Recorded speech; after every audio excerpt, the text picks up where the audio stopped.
Noorsootöö Ankur. Räägime noorsootöö sisust, väärtustest ja kvaliteedist. Tere tulemast kuulama Eesti Ank taskuhäälingu noorsootöö Ankur järgmist osa, kus meil on täna siis fookuses noorte heaks tänu laureaatide mõtted ja nende kogemused. Mina olen Ege Enok ja minul oli suur au saada sellel aastal siis pikaajalise panuse laureaadi tunnustus. Ja minuga on siin Maarja-Liisa Lepsalu, kes siis on aasta noortepoliitika ja mõjutaja, Egle Pent, aasta noorsootöötaja ja Gregor, kes siis on aasta noorte osaluse edendaja ja ka aasta koostöö edendaja.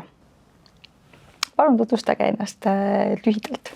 Kes te olete, millega te tegelete ja millist rolli sina täna noorte valdkonnas täidad? Ma võtan siis järjekorra üle. Mina olen Egle. Tulen väiksest kohast nimega Simuna.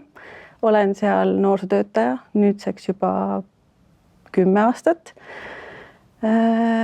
Igapäevaselt olengi siis Simuna noortekeskuses, toimetan noortekeskuses, nõustan, abistan, olen olemas kõike, mida üks noorsootöö endast hõlmab. Maarja-Liisa, tulen Toilast ja igapäevaselt olen siis Toila spordi- ja kultuurikeskuse noorsootöö juht. Mul on oma väike tiim, kellega me siis noorsootööd piirkonnas edendame ja lisaks ka Eesti avatud noortekeskuste ühenduses siis aitan väikestele ja suurtele töövõitudele kaasa. Mina olen siis Gregor, Toila noortevolikogu esimees. Samuti olen ka meil Vokas noortekeskuse noorsootöötaja assistent ja vabal ajal tegelen võrkpalli ja ka panustan Kaitseliitu. Väga mitmekülgne. Kuidas teile tundub, kas meie tänased noortekeskused suudavad vastata noorte tegelikele vajadustele? Alustame äkki Egle sinust. Minule tundub, et eks see on piirkonniti väga erinev. Ma ütleksin, et võib-olla ruumide mõttes on täiesti nagu rahuldav olukord, millest mina nagu olen aru saanud, et millest noored puudust tunnevad, on just see vahetu suhtlus noorsootöötajaga, see üks-ühele aeg. Et seda nad väga hindavad ja väga soovivad, aga kuna meie noortekeskustes kahjuks Eestis on ikkagi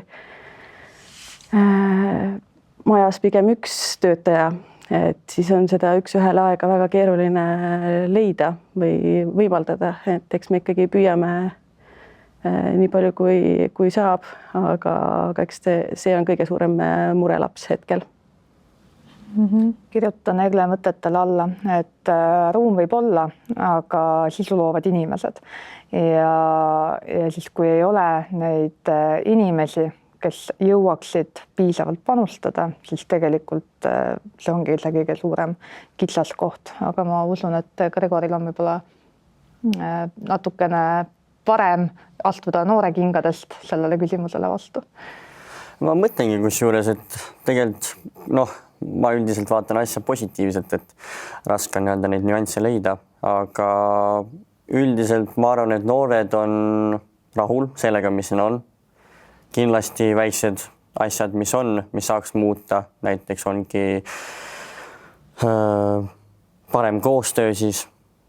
Ja tegelikult põhimõtteliselt ma ütleks, et ma isiklikult ei näe sukest väga suurt muudatust vajavat siis põhjust või jah. Sa mainisid koostööd. Kas sa saaksid natuke jagada, et mis sa mõtled just selle all, et võiks olla parem koostöö? Et minna nüüd koostöö, jah. Et selles mõttes, et ma arvan, et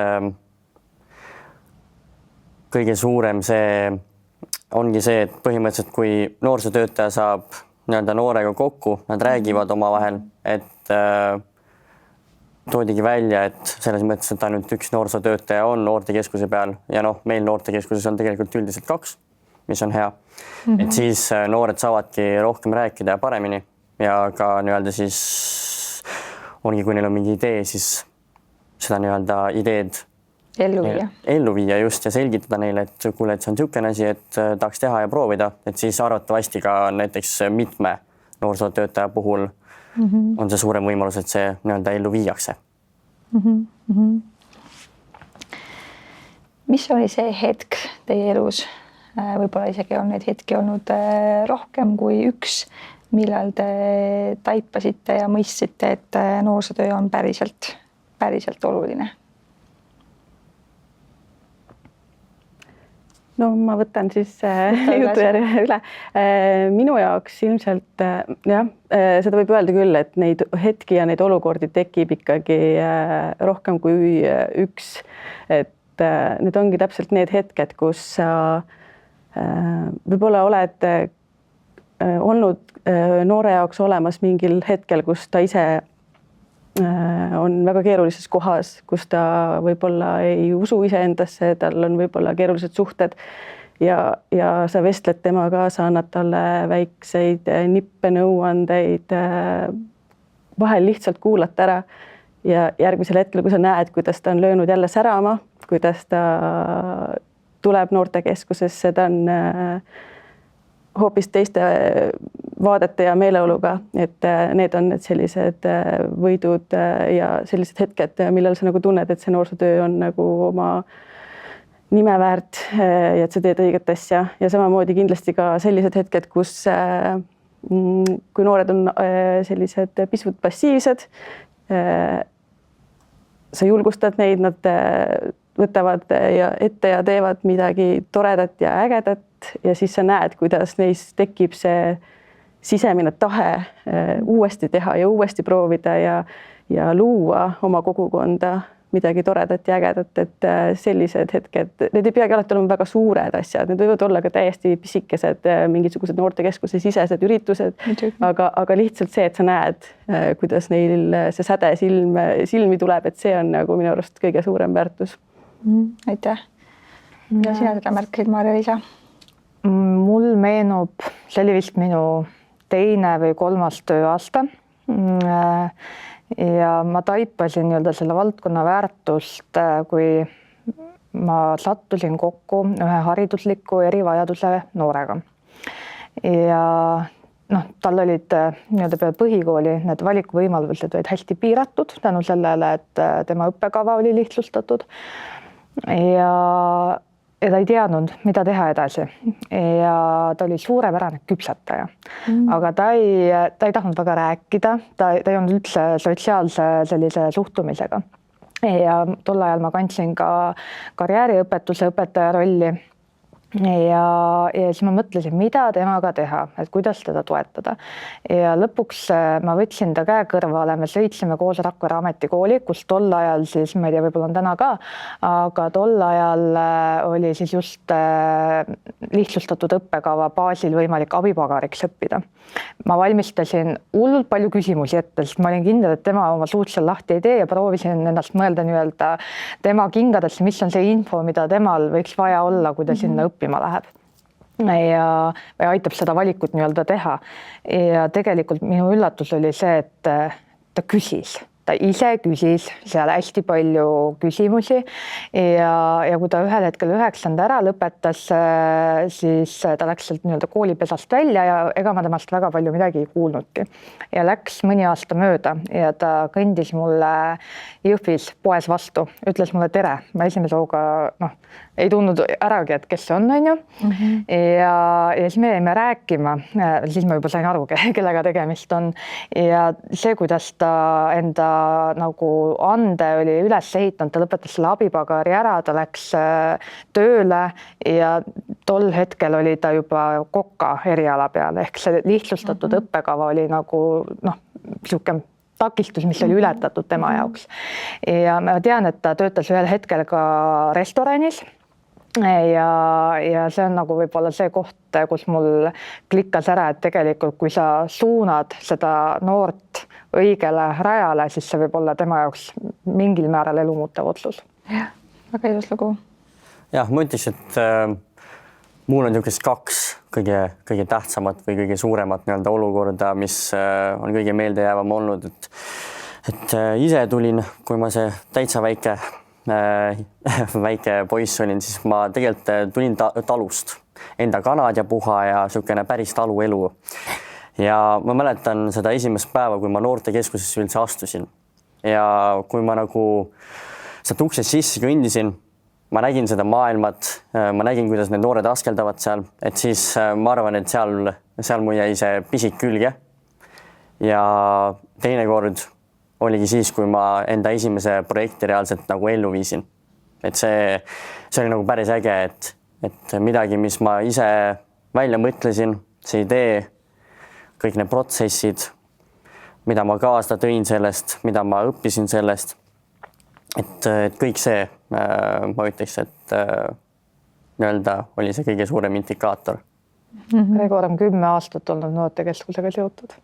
Jah, ja 18 sain just. Uskumatult äge nagu tõesti, et sinu puhul on siis näha seda nagu mõju, mida siis noorsootöö on andnud. Nii tore ja nii hea, et sa oled täna siin, et meiega jagada neid mõtteid ja inspireerida teisi läbi sellega. Aga ma ei tea, kas sina, Gregor, oled sellega kokku puutunud, et ikkagi käib veel selles mõttes meil valdkonnas kaasas see teema, et justkui täpselt ei saa aru, mida see noorsootöötaja teeb või mida üldse noortekeskuses tehakse või miks üldse neid vaja on. Aga ma küsikski nagu seda, et mida siis teha või kuidas teha nii, et inimesed mõistaksid, millist väärtust noorsootöö loob? Noh, selles mõttes, et nüüd ma aasta algusest, no mitte aasta algusest, vaid nii-öelda õppeaasta algusest olengi see noorsootöö assistent. Ja kui ma olen ka nagu sõpradele ja koolikaaslastele rääkinud, et ma teen niisugust asja, et siis paljud ongi küsinudki, et noorsootöö ja mis see täpsemalt siis üldse on. Ja ma arvan, et kõige parem viis, kuidas seda lahata või üldse selgitada või rohkem nii-öelda siis inimestele, et nad teaksid sellest valdkonnast rohkem, ongi see, et kui näiteks ma või noorsootöötajad käikski kuskil mitte noortekeskustes, vaid koolides võib-olla selgitamas või seletamas, et mis täpsemalt see töö, mida see endas hõlmab ja niimoodi. Just, et minul on ka sarnane nagu mõte, et tegelikult miks mitte kasutada ära seda varianti, et lapsevanemate koosolekul minna ja tutvustada iseennast, seda, mida sa teed ja ka selle jaoks ongi see, et sa pead ise ka väga selgelt läbi mõtlema, et kas sa päriselt teed oma tööd mõtestatult, kas sa päriselt saad aru, et miks sa midagi teed, kelle jaoks sa teed, et kui sa lähed ikkagi nagu jagama, siis sa pead ka olema nagu enda jaoks nagu selgeks ja läbi mõelnud, et see jõuaks siis ka ikkagi nagu lapsevanemad nii just. Ja eks seal on ka hästi tugev tegelikult see turunduse pool, et kas see on siis läbi sotsiaalmeedia või see on kuskile kohalikku lehte, et me kahjuks peame väga palju tõestama seda, et miks see noorsootöö on vajalik ja et me lihtsalt ei käi uksi lahti hoidmas, et ja seda mis mõnes mõttes on ka tegelikult nagu loogiline, et ega mina ka ei tea mingi valdkonna inimese, mida tema täpselt tööl teeb, et kui tema ise sellest mulle ei räägi või kui tema ise seda ei kajasta, siis ega see ei olegi loogiline, et me kõige kohta kõike teame, on ju. Aga et seal tulebki natukene see on selline nagu magus, valus suund, et kui ise sa tunned, et eestlasena, et sa nagu justkui kuidas ma nüüd siis nagu räägin, et mis ma siis eputan või et selline natukene see mentaliteet on ikkagi see eestlasel sees, et kuidas ma nüüd olen siis uhke või et räägin seda, miks ja kuidas ma teen. Aga kui me tahame, et seda mõistetakse, kui oluline noorsootöö on, siis me peame seda turundama. Et see on ka üks asi, mida mina ise olen enda südameasjaks võtnud, et just rääkidagi et me ei tee neid asju juhuslikult, vaid need on kõik ikkagi mõtestatud tegevused ja suunad, mida me siis viljeleme. Jah, ega mul suuret lisada ei ole, pean kolleegidega nõustuma, et rääkimine see võluslane on. ja ma arvan, et rääkimine ka selles mõttes igal tasandil, et üks asi on need lapsevanemad, aga teine pool on ka kogukond laiemalt, on need otsustajad ja kui jõuda nende otsustajateni, siis tegelikult läheb eluga natukene võib-olla selle võrra lihtsamaks, et see sõnum hakkab ka sealtpoolt vastu peegelduma. Aga rääkida ja kõva häälega ja julgelt. Aga kust siis veel rääkida? Et üks asi on tõesti see, et minna kooli ja teha selline informatiivne kohtumine, et rääkida üleüldse sellest, et meie piirkonnas on noortekeskus või noortetuba ja et milliste erinevate tegevuste ja võimalustega siis noorsootöötaja seal saab abiks olla. Siis oli just juttu sellest, et tõesti minna kooli ka lapsevanemate juurde ja siis see turundamise osa ehk tegelikult me räägime ju siis ka sotsiaalmeediast, eks ju. Aga mis kanalites veel seda infot siis jagada või kuidas jagada? No väikese piirkonna esindajana, kus toimub hästi palju kogukonnasündmuseid, siis kindlasti on hea viis ka, kui noortekeskus läheb oma tegevustega nendele kogukonnasündmustele, kus ta saabki pildis olla ja läbi mis iganes tegevusega siis oma igapäevatööd tegelikult kogukonnale tutvustada, on ju. Mis on ajas minu meelest oluliselt paremaks muutunud, on ikkagi see, et meediasse on tegelikult noorsootöö ja huviharidus väga jõuliselt sisse tulnud ja nüüd kas või siin Eesti Anki seda infokirja kokku pannes, siis meil pole vist olnud minu ajal kunagi nii pikka nimekirja valdkondlikest artiklitest kuu aja jooksul, kui see oli nüüd. Ja mulle tundub, et inimesed on hakanud mõistma ja eriti hea meel on, kui ka ministeeriumi poolt on hakanud tulema neid positiivseid noote nii-öelda noorsootöö osas, mis jällegi tegelikult loob väga tugevat kuvandit üldse ühiskonnas. Näiteks selgelt sõnastatud väärtuspakkumine. Just. Milliseid kanaleid sina oma tööst kasutad? Meil ikkagi suuresti on see põhikanal on ikkagi sotsiaalmeedia. Loomulikult suuremaid asju ja suuremaid tegemisi me kajastame ka kohalikus vallalehes ja nüüd siis ka mina olen paar artiklit nii-öelda saatnud siis nii-öelda suuremale kõlapinnale, et me nagu ERR-i, et eks ta ikkagi jah, sellised kohalikud ja sellised nii-öelda oma piirkonda puudutavaid asju ma ikkagi jah, pigem jätta selliseks Instagrami ja Facebooki põhiseks.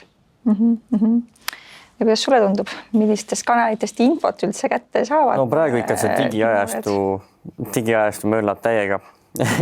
Et ma ütleks, et sotsiaalmeedia tõesti on see kõige suurem, ma ütleks võib-olla kõige mugavam, sellepärast et kui me üritame esiteks lapsevanemaid me võib-olla ei leia nii suure baasi alt, et muidugi Facebook on juba siis see vanem generatsioon, aga kui Instagram näiteks või Twitter või midagi sellist.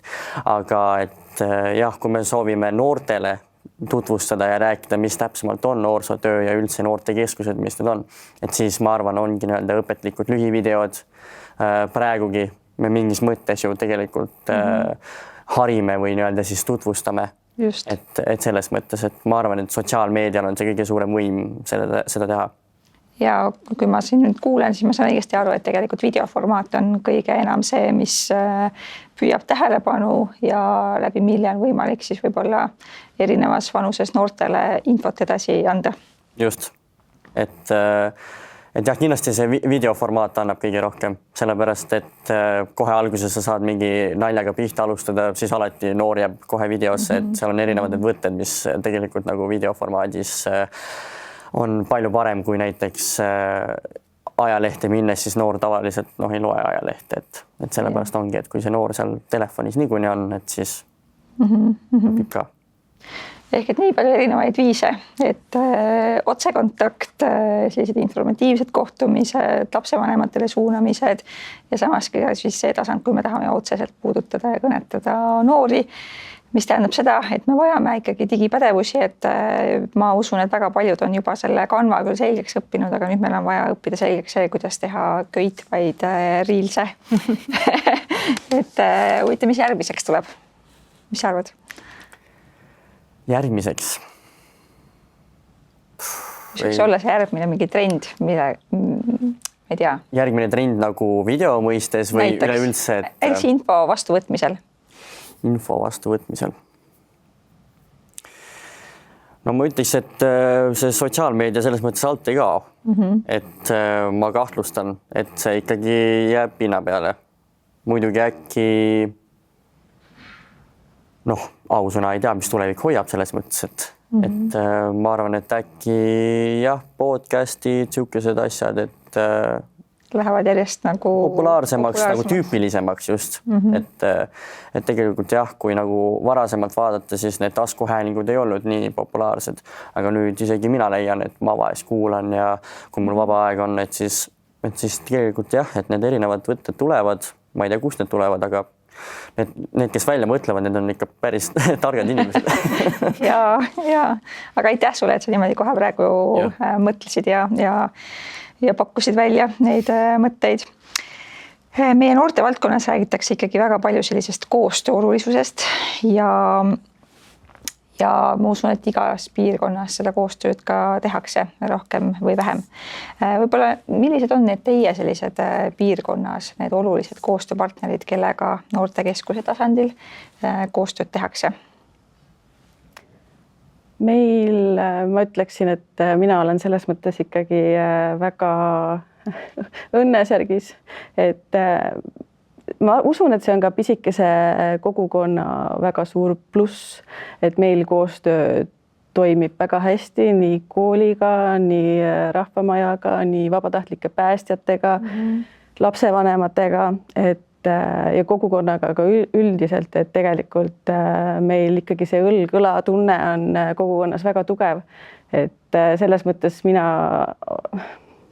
olen küll nagu väga rõõmus, et meil kõik, mulle tundub vähemalt, et ikkagi nagu tajutakse seda, et need on meie noored, see ei ole nagu sihuke konkurents, vaid see on nagu, me teeme kõik ju ühte ja sama asja, lihtsalt natukene erineva nurga alt, aga nii-öelda see, mille nimel me töötame, on ju suuresti üks ja sama, et näiteks väga hea näide nädala aja tagusest meeskonnapäevast, kus tuligi rahvamajade juhataja, küsis, kas ta võib tulla meie meeskonnapäevale, et me saaksime siis arutada, et mida noored tahaksid, mis sisendit meie oleme noorte käest saanud, et mida üheskoos korraldada, teha, et ei oodata.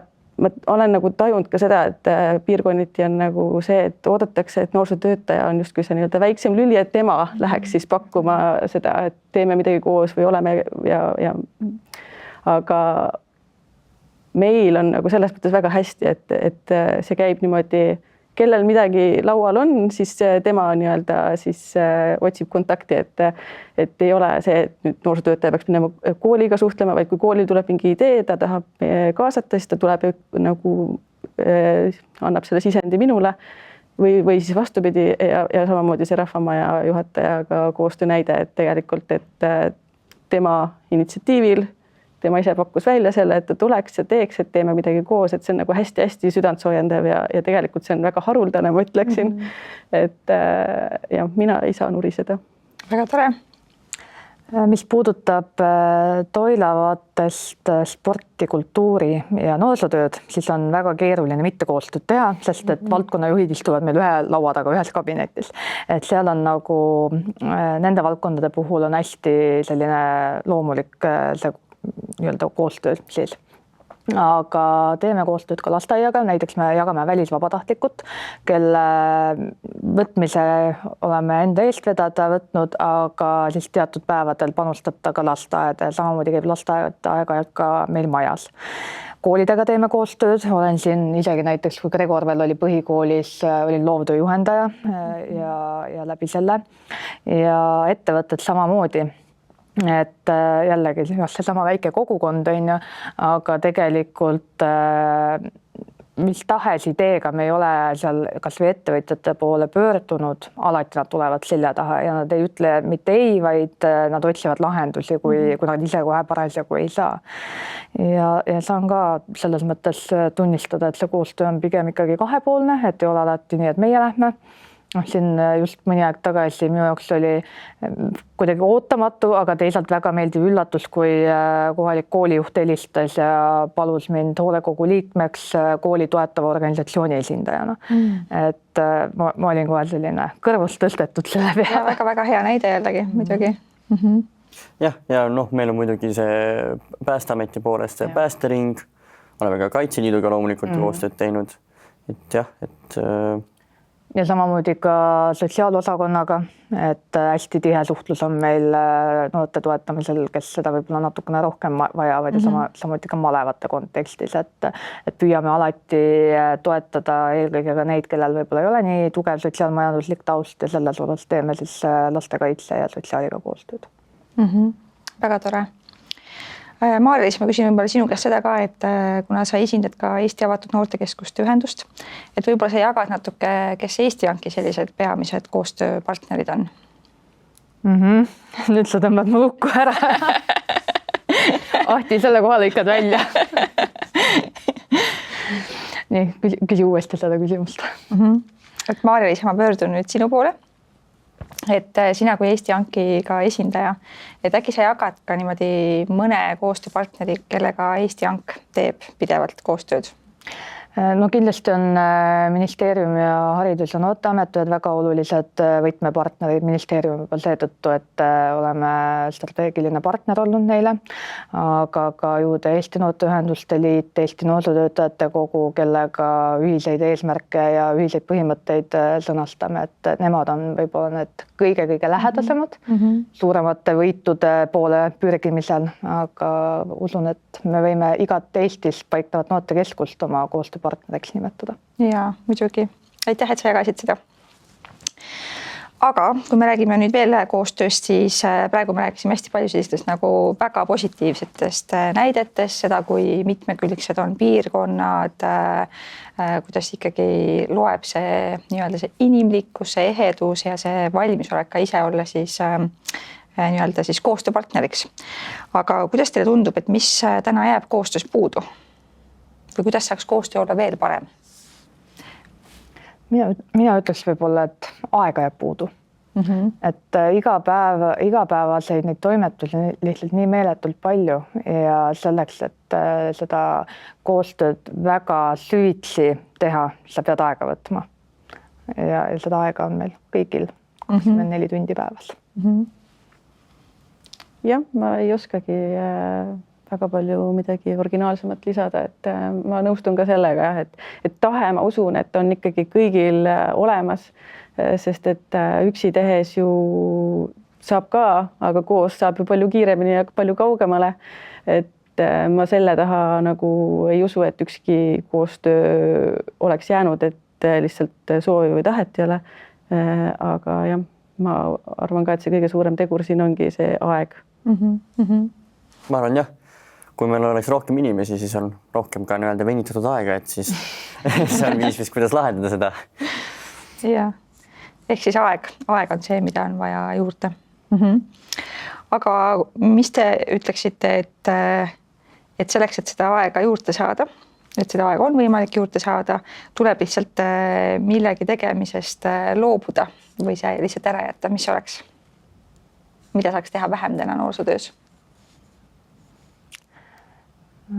Kas siis avatud noorsootöös, võib-olla üldse noorte valdkonnas? Mina ütleks võib-olla, kuna ma olen ütleme nii Eesti Anki vaates kui ka siis Toilas valdkonna juhi kontekstis, kas kõik koosolekud on alati vajalikud või kas need koosolekud on vaja teha füüsiliselt. Et tegelikult tänapäeval, kus me oleme siin nutimaailmas, et me saame nii palju üksteise aega kokku hoida, et me ei sõida ühte keskpunkti kokku. Et jah, ma ei ütle, et füüsilised kohtumised on välistatud. Ei, need on ka olulised, aga iga asi nii-öelda omal ajal, et see selekteerimine, et millal me peame kokku tulema ja millal me saame natuke operatiivselt läheneda. Ja tõesti, ma olen väga nõus, et vahel saab võib-olla mõne koosoleku ära lahendada sellega, et me saadamegi sellise mõtestatud kirja näiteks. Kas tuleb mingeid mõtteid veel? Mina jah, selles mõttes nõustun ja meie oma meeskonnas kasutame ka seda praktikat väga palju, et me teeme koosolekuid vastavalt vajadusele nii-öelda füüsiliselt kohtumisi, aga korra kuus me kindlasti kokku saame, siis sõltuvaltki asjaoludest, et kui on tarvis arutada paar tundi mingeid asju, siis meil ei ole mõtet selles mõttes maja kinni panna, vaid me teemegi seda siis kas Teamsi või Zoomi läbi, et just kuidagi hoida seda, et kõigi aeg on ju tegelikult ikkagi väga väärtuslik. On sul midagi siia? Ei oskaks küll midagi öelda. Kuidas sinul aja planeerimisega lood on? Mulle tundub, et sa teed ka väga mitmeid erinevaid asju. Ma teen väga mitmeid erinevaid asju. Ma tahaks, et mu päevas oleks natuke rohkem kui 24 tundi. Et mul on jah selline olukord, kus ma näen, et vahest ma nii-öelda siis annetan ära enda trenniaega, et teha muid tegevusi ja tahaks öelda, et ma olen siis leidnud niisuguse sümbioosi või nii-öelda siis selle balansi, et kuidas ma igast asjast annangi erinevatel perioodidel siis mingi väikese ampsu või tüki ikkagi ära. Et jah, et kuna ma tahan teha neid kõiki asju, mida ma teen ja ei soovi päris nii-öelda ühtegi elimineerida nii-öelda, et siis lihtsalt nii-öelda leian selle balanssi kõikide vahel. Ja tundub, et see tuleb sul vist hästi välja. Saaks paremini, aga olen rahul praegu. Maarja-Liisa, sa oled öelnud, et kvalifitseerimata noorsootöötaja on julgeolekurisk. Mis sa ütled selle kohta?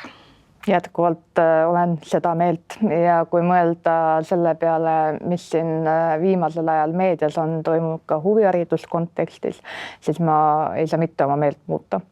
Et mitte ainult julgeolekurisk, vaid ka risk noortele ta võib olla, kui ei tunnetata oma piire, kui puudub see tausta teadmine, kuidas valdkonnas töö käib. Aga see ütlus on tegelikult tulnud Kapo aastaraamatus siis sõnastatud väljakutsete põhjal, kus üks meie Narva tantsuring viidi Krimmi ja seda siis kohalike noortega töötavate inimeste eestvedamisel. Ja ma tõesti näen selles mõttes seda riski, ütleme meie maakonna kontekstis ka, et meil paratamatult on täna väga palju vene keelt kõnelevaid noori ja ka neid noortega töötavaid inimesi, kelle väärtusruum võib-olla ei ühti sellega, mis on meie riigi väärtused ja põhimõtted. Ja kui neil puudub ka see taustteadmine, kui neil puudub kvalifikatsioon, meil puudub ülevaade, kes nende noortega töötavad, siis me ei tea, kust põõsasse püssipauk tulla võib selles mõttes.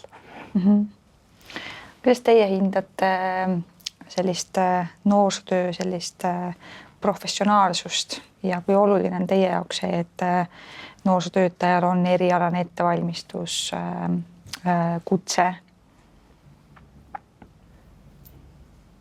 No minu jaoks on see ikkagi väga oluline, et noorsootöötaja, kuna kui me tahame seda kuvandit muuta, et noorsootöö ei ole ainult majahoidja või uksehoidja, et siis tegelikult see ju hõlmab endas nii palju muud, et sa pead olema ikkagi, sa pead kogu aeg oma teadmisi täiendama, sest maailm on nii muutuv, noored on nii muutuvad, kõik see, sa pead selle ajaga kaasas käima, et olla asja ja ajakohane. Ja samamoodi see, et kui noor tuleb mingi murega, siis sa pead tegelikult ju teadma, et kuidas teda suunata, kust ta abi leiab. Et kui sa iseendasse ei investeeri nii-öelda oma teadmistesse, siis tegelikult sa ei saa ka teha kvaliteetset noorsootööd. Just. Ja minu meelest tegelikult noorsootöötaja on mingis mõttes tegelikult noorele ka ju eeskuju. Et keda me sinna eeskujuks paneme.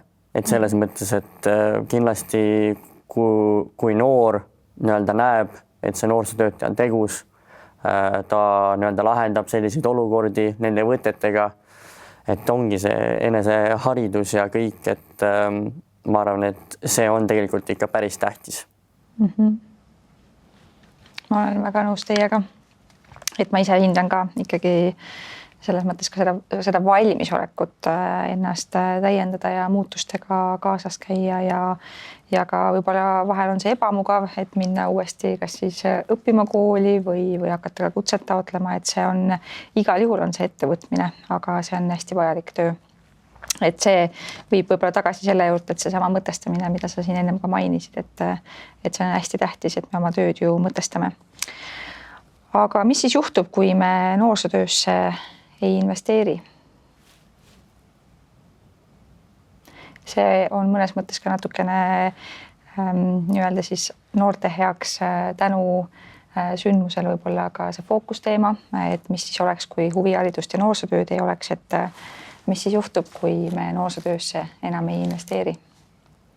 No, väikese maapiirkonna esindajana ja ma tahan uskuda, et Egle mõtleb minuga ühes rütmis siin, et noorsootöö on igal pool oluline, aga mulle tundub, et maapiirkonnas on ta õige pisut olulisem just selles mõttes, et Tallinn, Tartu, Pärnu neid valikuid, kuidas noor saab pärast õppetööd oma enesearenguga tegeleda, oma aega veeta, neid valikuid on palju, mida ei saa öelda maapiirkondade kohta.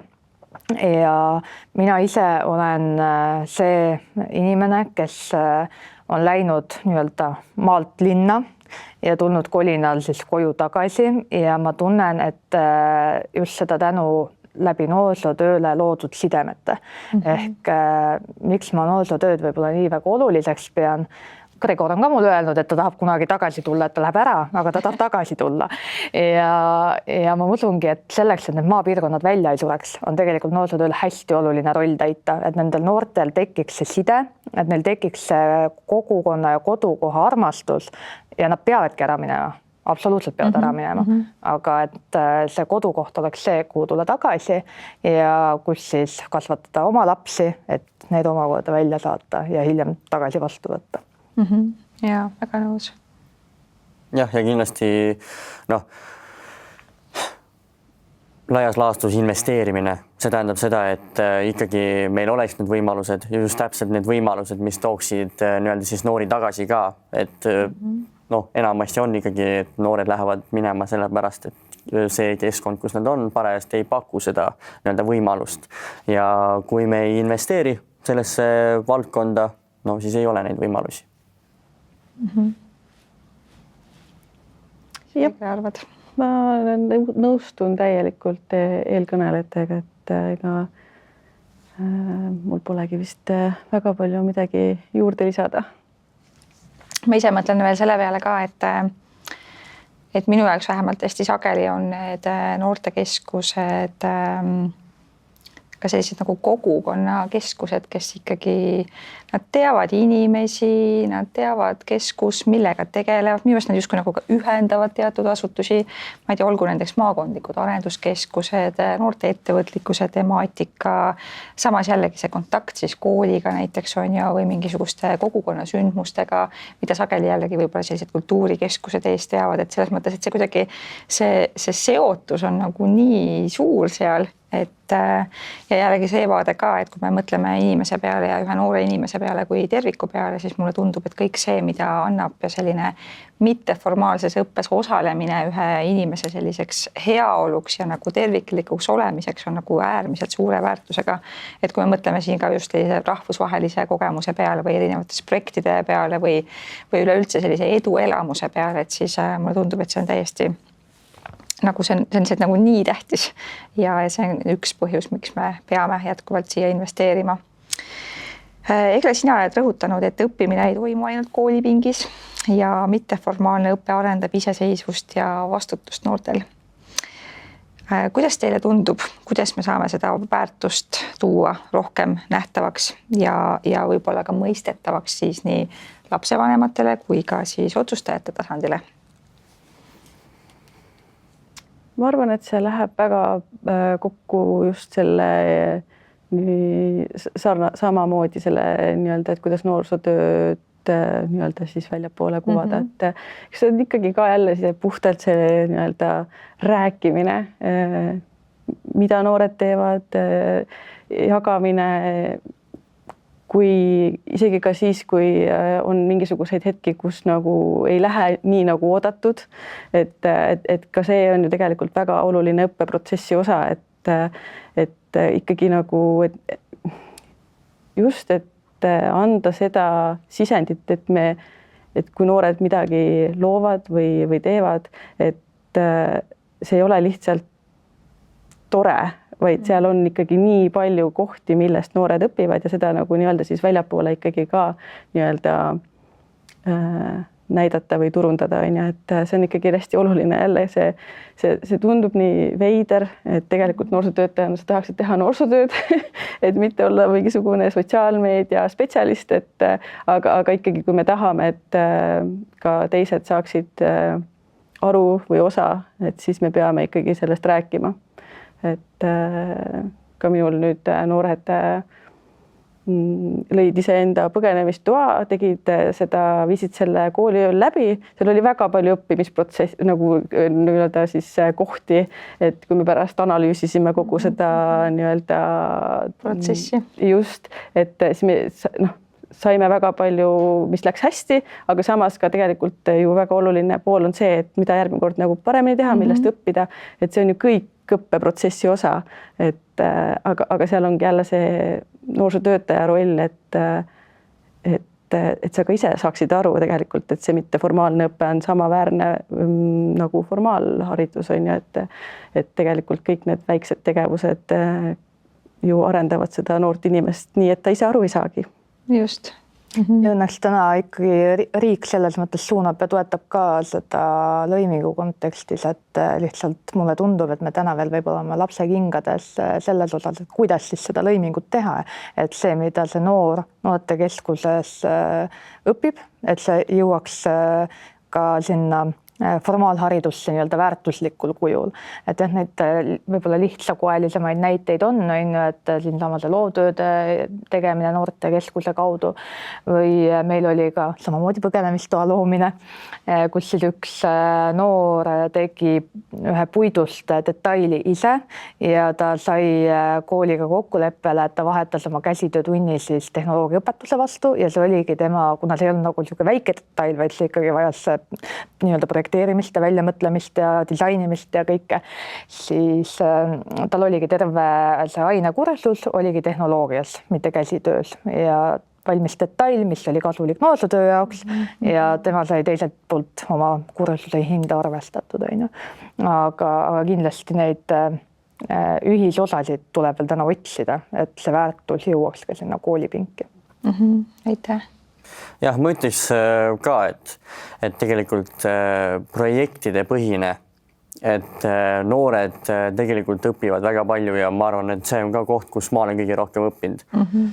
Et kui me räägime just nii-öelda siis sellest nii-öelda siis, kuidas öelda, kooslusest, et ma näiteks tegin, see aasta me pidime tegema nii-öelda siis uurimuspraktilise töö, aga meil oli ka võimalus õpilasfirma teha. Ja ma panin endale meeskonna kokku ja õpilasfirma nimega Võrksi on siis nii-öelda kiirelt üle käia, siis on tööportaal mõeldud just noortele. Reklaamiminutid. Väga lahe. Et siis oligi see, et tegelikult mina ei tea mitte midagi IT-st. No okei, selles mõttes, et vanaema küsib, et mu wifi ruuter ei tööta, et siis ma panen korraks tööle ja tagasi kinni vaata ja siis tavaliselt töötab. Et siis see IT-valdkonna inimene osutuski mu klassivennaks, kes õpib IT-moodulis. Et tal ongi kõik need nii-öelda teadmised olnud ja just sellepärast ma sain ka enda projekti nii-öelda siis selle mitteformaalse projekti ellu viia, sellepärast, et tegelikult need eelnevad teadmised on seal formaalsel viisil siis õpetatud. Et see on nagu niisugune hea näitaja nii-öelda siis, et kuidas need asjad nii-öelda siis balansseerivad ennast üksteist. ja mul tuleb praegu Gregori pealt meelde ka see, kuidas ta käis meie noortekeskuse projekti Brüsselis esindamas ja hiljem tuli inglise keelde tuli 5 selle eest, et õpetaja vaatas selle avaliku esinemise, mis oli salvestatud üle ja siis pani ja just see on hea jah, meeldetuletus, et ma mäletan, ma läksin õpetaja juurde, ütlesin, et kui on niisugune olukord, et Brüsselis pean rääkima Euroopa ees, oleks võimalus 5 saada. Ütles, et vaatame, kuidas välja tuleb. Siis näitasin talle ette ja siis ütles, et väga hea, 5. Need on väga head näited, mida te just praegu välja toote,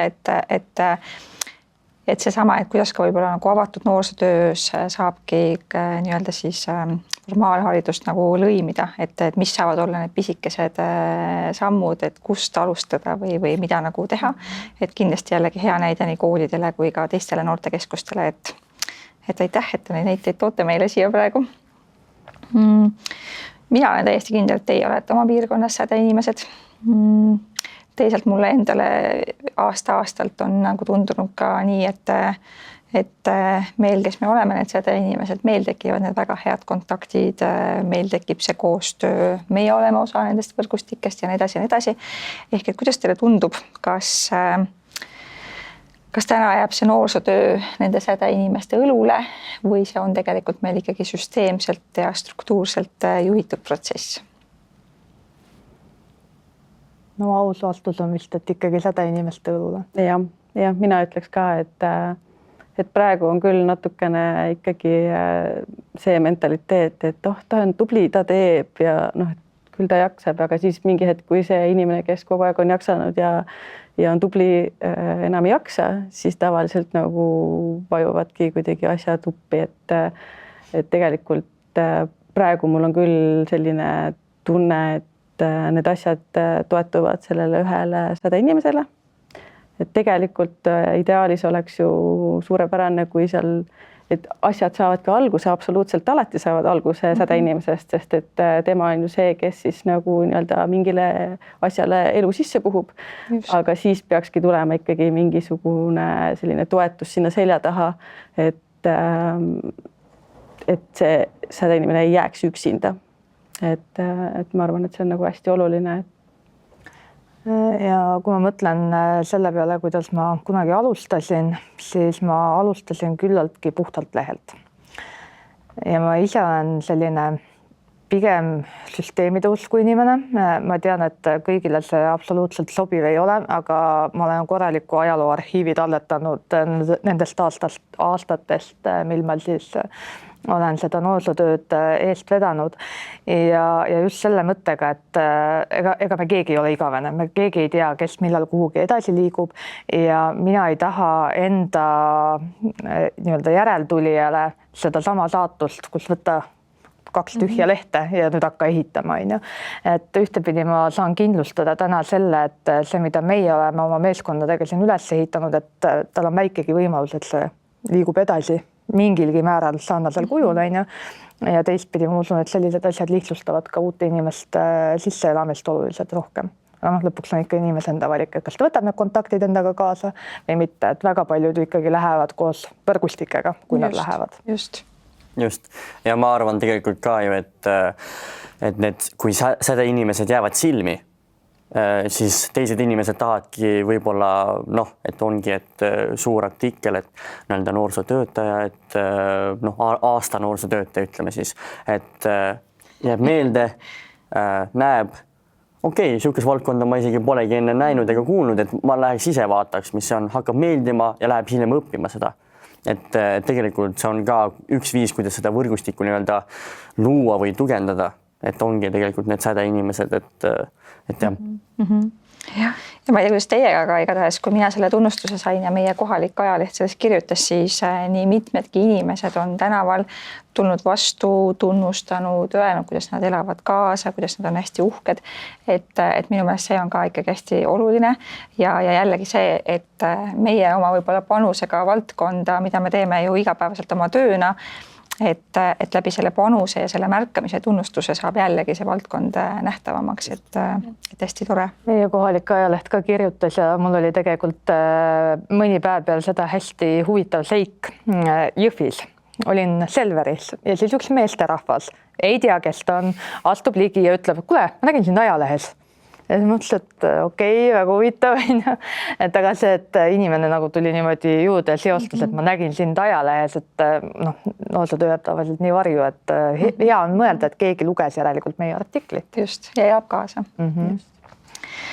Aga tulles selle säde inimeste ja nende selliste kogukondade juurde tagasi, siis kas teil on võib-olla selline 1-2 soovitust või mingit mõtet või olete teinud mingi taipamise sellega seonduvalt, et mida siis peaks tegema natuke teistmoodi selles süsteemis, et säde inimese võib-olla lahkumisega töölt ei kaoks või ei kukuks kogu üles ehitatu kokku? On teil mõni mõte selles osas? Võib-olla pealekasv. Jah, et kui nii-öelda üldisemalt võtta, siis tegelikult ju igas asjas on pealekasv. Et meil ka noorte volikogu põhjal on see, et me peame nii-öelda siis vaeva nägema ka selle puhul või selle nii-öelda siis, kuidas öelda, vaeva nägema just selle nimel, et meil oleks tulevikus ka need nooremad noored, kes võtavad siis nii-öelda noh, täidavad meie nii-öelda siis saapaid või kuidas öeldakse niimoodi, et jah, et jah, ma ütleks, et see on üks viis, ma arvan, ma kahtlustan, et see on üks viis, kuidas teha seda. Jah, see on väga hea märksõna, ma ise tunnen, et ma olen võib-olla see järelekasv teatud mõttes kunagi oma kontaktis noorsootöötajaga, onju. Teistpidi jälle needsamad süsteemid, millest ma just rääkisin, onju, et kui teada, et enamik noortekeskuseid toimetavad nii, et on üks noorsootöötaja, siis on ka väga keeruline võib-olla mingisuguseid teadmisi edasi anda nende inimeste vahetuse hetkel, onju. Et kui ei ole võimalik kõrvalt kasvatada või kui ei ole võimalik nii-öelda sujuvat üleminekut teha, siis vähemalt, et oleks kusagil mingi materjal, mis toetab. Kuidas sina, Egle, tunned? Ega ma arvan, et jah, selle mõte, et kasvatada endale nii-öelda siis nii-öelda järeltulijad, et see on nagu väga hea mõte, et tegelikult see on ju väga oluline, et tegelikult, et oleks keegi, kes jagab sinuga samu väärtusi, samu põhimõtteid ja et üks hetk, kui sinul jõud nagu raugeb, et siis on see inimene, kes võib-olla jagab sinuga samu põhimõtteid ja väärtused, võtab nii-öelda sinult selle rolli üle, et ma arvan, et see on väga hea mõte. Endale tundub ka, et see on võib-olla turvaline võtta vastu endal mingil hetkel seda otsust, et on aeg edasi liikuda, kui sa tead, kuhu see pulk edasi läheb või kelle kätte see pulk edasi antakse.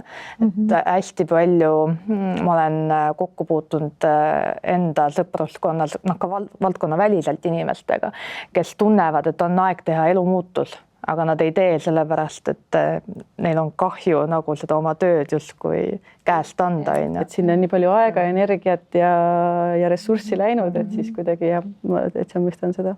Ja, mina mõistan ka. Olen ikkagi juba ka ju 10 aastat ühes kohas olnud, nii et tundub, et kõik on 10 aastat.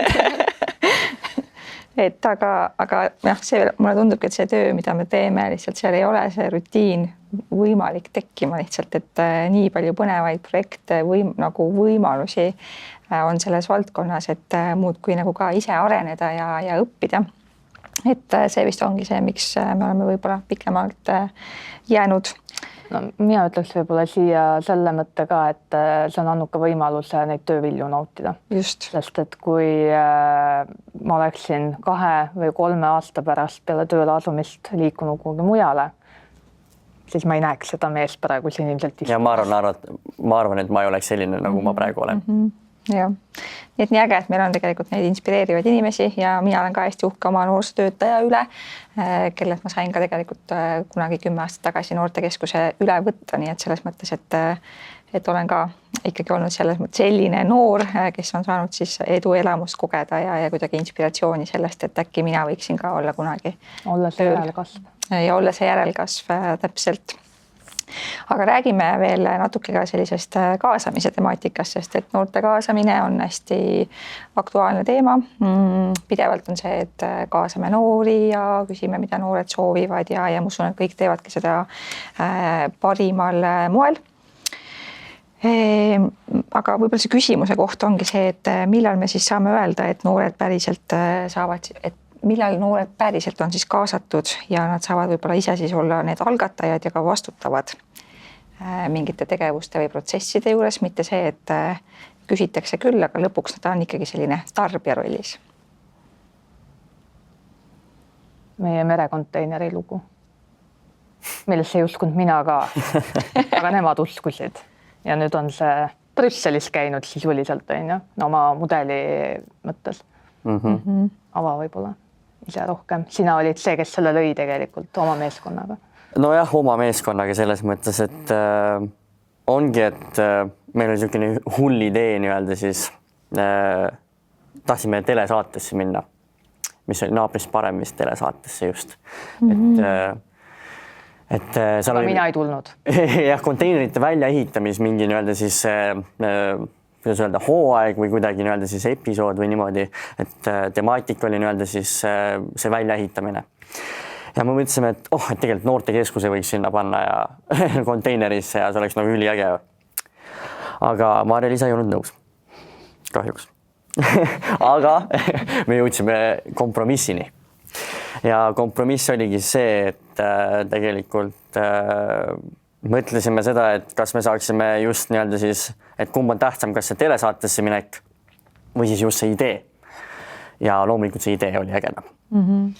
Ja hakkasime tegelema, leidsime endale koostööpartneri. Partneriid, täpsemalt isegi. Jah, et ja siis sündiski selline projekt, et see oligi see, et me ei olnud ainult selle projekti kõrvaltvaatajad, ütlesime, et jah, et see võiks teistmoodi olla ja need nii-öelda nüansid võiks olla, vaid see, et me tõesti saime otsustada ise, kas see projekt siis sünnib või ei sünni. Ma mäletan, et kui me olime lõpuks selles etapis, et seda konteinerit hakkas ehitaja ehitama nende mudelite järgi, mis tol ajal noored ja Eesti Kunstiakadeemia koos tegid, siis ehitaja jaoks oli väga suur küsimärk, et kuna 20-jalane konteiner ei ole väga suure ruumiga, et miks te selle trepi sinna sisse panete, et te võtate ruumi ära ja see, kuidas noored jäid endale nagu lõpuni välja kindlaks, et nemad ei taha seda treppi sinna välja, et küll nad otsisid igasuguseid argumente, miks see trepp ei peaks seal väljas olema, kuigi ehitaja nägi seda nagu oluliselt mõistlikumana. Ja me käisime, seda ehitati vist Saue vallas ja me käisime selle noortegrupiga seda ehitusprotsessi vaatamas ja käisimegi selles etapis, kui see trepp oli ära paigaldatud ja ma mäletan nii hästi, kuidas see ehitaja ütles, et nüüd ma saan aru, miks te seda treppi siia sisse tahtsite. Ja siis nad kasutasid ülitargalt ära ka, et nad panid sinna trepi alla, põhimõtteliselt oligi niimoodi, et oli sinna nagu implementeeritud või kuidagi sisse ehitatud nagu kapid ja nii-öelda siis hoiustusala, et olidki, et luuk käib lahti, vaatad sealt, paned kõik asjad sinna sisse ja nii-öelda siis olid veel seal allpool olid ka need nii-öelda rataste peal toolid ja mis käisid sinna alla niimoodi ilusti ja et tõesti vägev. See on võib-olla see näide sellest noorte kaasamisest, noorte omaalgatusest ja noorte kaasamisest selle kõige ehedamal kujul, kus noored reaalselt lõid mingi tulemuse, mis muutis ka seda avalikku ruumi siis, kuna see konteiner liigub ju tegelikult mööda piirkonda ringi vastavalt. Ja see on teil jätkuvalt töös? Ja, ta on jätkuvalt töös. Olen nüüd seda sees käinud, loodetavasti hiired ja üks neil teine. Mis mõtted sinul tekib selle kaasamisega? Minul on kuidagi täpselt selline mentaliteet selles osas, et kui me lähme noortele lajatame niimoodi, et mis te siis nüüd teha tahate, et andke nüüd siis mulle mõtteid, et mis me siis teeme? Null. Et tegelikult on noorsootöötaja väga suur nii-öelda siis selline võluvits on kuulamine. et meie enamus projekte on kõik noorte initsiatiivil ja selles mõttes nende ideedest ja nende läbi viidud. Aga need ei ole kunagi tulnud niimoodi, et nii, nüüd istume maha, hakkame nüüd kohe kirjutama, mis te tahate teha, vaid need on tulnud läbi vestluste. Miks on ka nagu väga oluline see, et me mängime neid lauamänge, et me vestleme vahel tunde, et me oleme nagu seal avatud alal igal pool kogu aeg olemas, sest läbi vestluste tegelikult noorsootöötajana sa saad noppida välja nii palju väärtuslikku. Et meie kogukonnas ka samamoodi tegelikult üliäge projekt, mille noored lõid ja mis on nüüd ikkagi siiamaani saanud aina juurde hoogu, on meie tantsusäde projekt, kus noored lõid oma kogukonda tantsutrenni. Et see oli nende soov, kui me vestlesime, siis see tuli väga selgelt välja, et nad tunnevad sellest puudust ja mina siis noorsootöötajana otsisin, panin selle tähele sellest vestlusest ja otsisin siis võimalused, pakkusin neid välja, ütlesin, et kuulge, et mul meenus, et me mingi hetk rääkisime, et näed, ideepuhuri projekti voor tuleb, et proovige, et mis teil ikka kaotada on. Ja sellest sündis nii äge asi ja meil on praegu, ma isegi ei teagi, mitmes hooaeg meil nüüd juba käib, nad on käinud esindamas meie kogukonda nii paljudel võistlustel ja täpselt samamoodi lööb jälle seal välja see sädeinimese olulisus. Meie tantsutreener on üks kõige ägedamaid sädeinimesi meie kogukonnas, ma ütleks ka, et ega selles mõttes see on täpselt see, et maapiirkonnas sa pead tihtilugu mõtlema, et kuidas sa saaks luua mitte millestki midagi, mitte et tead, seda ikka ei saa ja see ei ole ikka võimalik, et tegelikult on ju väga palju asju võimalik, kui lihtsalt niimoodi väga tahta ja leida need mingisugused variandid. Väga hea. Gregor, sa oled öelnud, et panustamine ei küsi vanust ja hoolimine ei ole seotud sellega, mitu aastat sul passis kirjas on. Ja mulle endale praegu tundubki siit seda, et kui on ikkagi see väärt idee ja see usk sellesse, et hoolimata sellest, et isegi kui Maarja-Liisa ütles esimest korda, et ei, isegi siis, kui ehitaja ütleb, et ei, me teeme ikkagi selle trepi nagu väljapoole, et kui on ikkagi see päriselt see usk ja see nägemus sellest, et mida meie tahame teha, siis see saab teostatud ja see saab tegelikult ka väga suurt nagu positiivset tähelepanu ja muudabki kogukonda paremaks. Ja see teine asi siin jällegi, et mida ma nagu kuulsin, on see, et kui noortelt küsid, et okei, mis me siis teeme, et kohe ei teagi, mida teha, aga samas, et see tõesti see märkamine, see kuulamine, et kui oluline see on või mille oluliseni see tegelikult võib viia, kui märgata ja kuulata ja aidata siis võib-olla nagu mõtestada sellel noorel seda, et tegelikult ma sain aru, et see on midagi sellist, mida te soovite teha. Aga millist rolli saab veel noorsootöötaja või mõni teine täiskasvanu siis pakkuda just selles osas, et aidata noori kaasata või kuidagi toetada just selliste ideede väljamõtlemisel?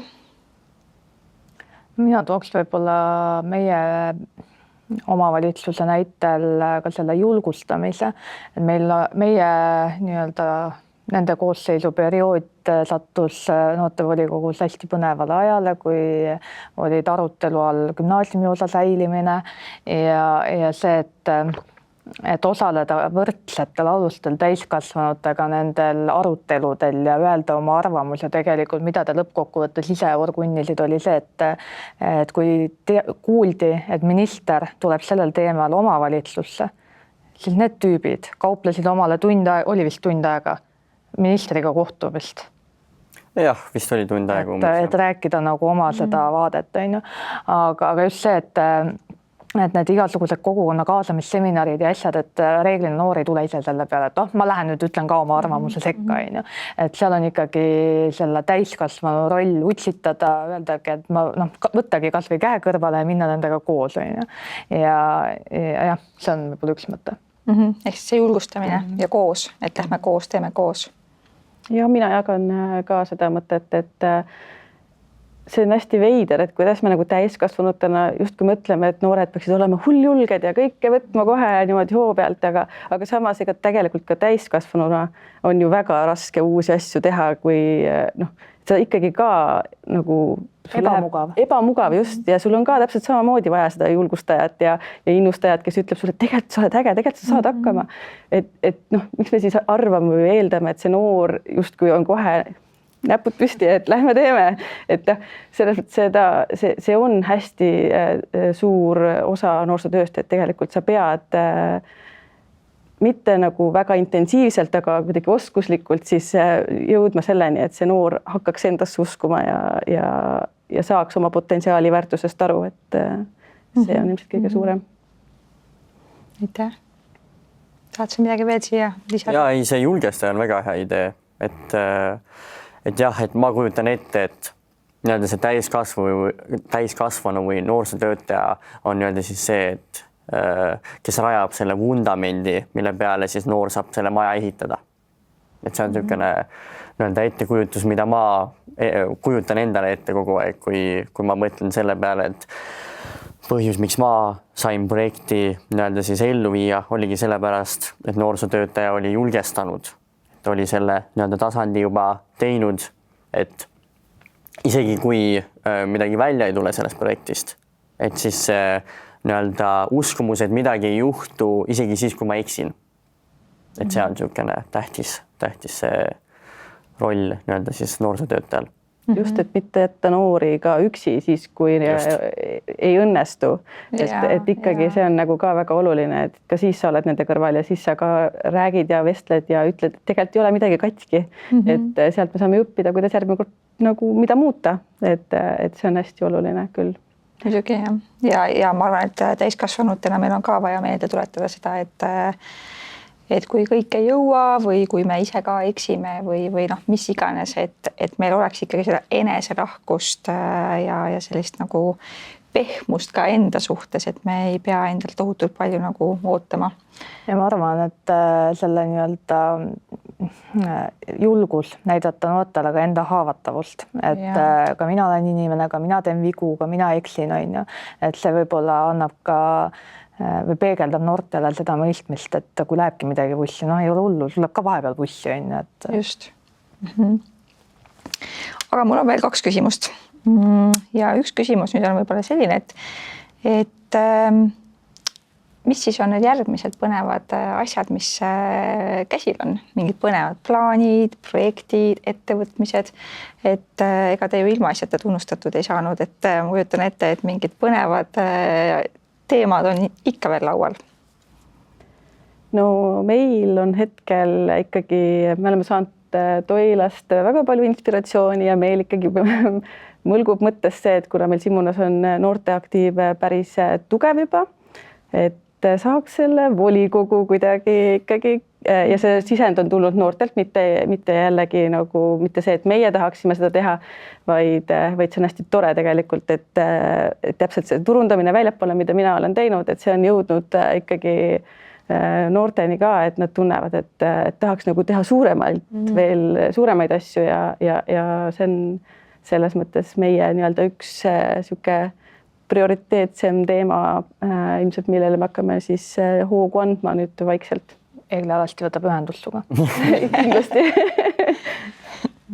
Jah, meil ma ütleks, et on 2 suuremat asja vist. Üks on see riigikaitse ja teemaline, siis teine on muidugi aktiivgrupiga uue noortevolikogu, kuna meil nüüd vallad ühinesid, Toila vald ja Jõhvi vald. Et siis meil tekkiski olukord, kus mõtlesime seda, et kuidas nii-öelda seda ühist Jõhvi valla noortevolikogu moodustada siis, et teeme mõlemast vallast endisest nii-öelda valla, praegu on ka ikkagi noortevolikogu. 2 noortevolikogust nii-öelda siis selle koosluse ehk siis aktiivgrupi ja nii-öelda siis selle aktiivgrupiga me praegu töötamegi selle kallal, et oleks see ühine määrus, nii-öelda siis teeks need ühised valimised ära ja et see on see üks projekt ja siis teine on kindlasti see, et mis ma ise natukene tahtsin meie kogukonda tuua, on see, et kuna mind ootab järgmine aasta, ütleks, et järgmine aasta ajateenistus, siis ma mõtlesin seda, et ja kuna ma ise olen ka poollaiguline, et siis ma mõtlesin, et tegelikult nagu ma ise ka kuulen nagu koolis ka palju seda, et poisid ei tea ja ka tüdrukud, tegelikult ma olen kuulnud, et tüdrukud tahavad minna ajateenistusse, et nad ei tea, kuhu minna, kuidas minna ja mis üldse need protsessid on ja ka nii-öelda, kuidas tulevikku teha. Ja siis ma mõtlesingi, et tegelikult siis ülihea oleks, kui me saaksime teha nii-öelda siis niisuguste kohvikute, ongi nii-öelda jutustuskohvikud. Karjäärikohviku laadse lahenduse, et ongi nii-öelda siis planeeritud 3 kohtumist ja esimene juba toimub siis aprillis, kus ongi see nii-öelda siis sissejuhatus ajateenistusse. Väga lahe. Jah, tõsi on see, et oleme põnevates aegadel ja võib-olla selleks ajaks, kui see tänane taskuhääling avalikuks saab, on meil juba natuke selgem pilt, aga täna oleme äraootaval seisukohal veel, et kuidas edasi tõesti see ühinemine läheb. Et täna meil on hästi erinevad lähenemised olnud ja hästi palju muutusi on. Aga teistpidi see on ka põnev. On projektimõtteid, üks on olnud heaks konkurssi ideega, aga seda ma hoian esialgu enda peas. Ja teistpidi ma tunnen ka võib-olla riiklikul tasandil on väga põnevad ajad, et seesama kutsekvalifikatsiooni teema, ise olen väga põnevil ja ootame, millal jõuab suurema avalikkuseni siis ka see, mida ministeerium siis on ette valmistanud ja kuhu suunas siis riik oma mõtted suunab. Ja lõpetuseks ongi selline natukene nagu unistamise küsimus, natuke võib-olla selline ka ennustaja rolli minemine, et mis te arvate või mida te sooviksite Eesti noortevaldkonnale sellise 5 aasta perspektiivis, et kui 5 aasta pärast vaataks tagasi, et mis siis võiks olla juhtunud, täide läinud, muutunud?